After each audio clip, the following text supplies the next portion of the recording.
gano'ng halaga ang pagmamahal sa ating bansa.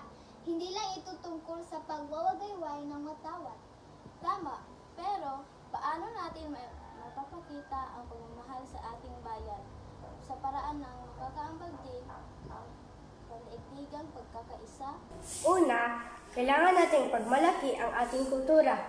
Halimbawa, ang ating wika, musika at kasaysayan. Sa ganitong paraan, makikilala tayo sa ibang bansa. Hindi lang tayo dapat mag-focus sa sarili nating bansa. Dapat din tayong makipagtulungan sa mga pandaigdigang proyekto, gaya ng pagtulong sa kalikasan o sa edukasyon. Katulad ng community outreach, kung lahat ng bansa ay magtutulungan, mas magiging maayos ang mundo. At huwag natin kalimutan ang respeto kung mahal natin ang ating bansa. Matuto rin tayo magrespeto ng kultura ng iba. Kaya nga, magandang simula ang pagtuturo ng kapayapaan at pagkikiisa sa mga kabataan. Kaya sa ating proyekto, ipakita natin ang halaga ng pagiging makabayan, pero bukas din ang pagtutulungan ng mga bansa.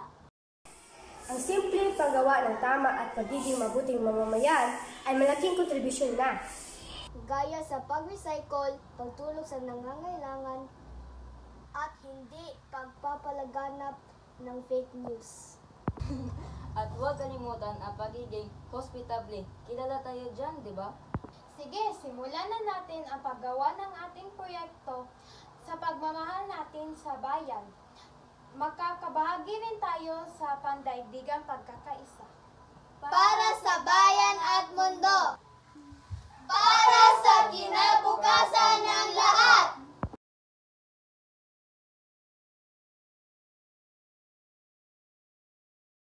Hindi lang Katulad ng community outreach, kung lahat ng bansa ay magtutulungan, mas at huwag kalimutan ang pagiging responsible.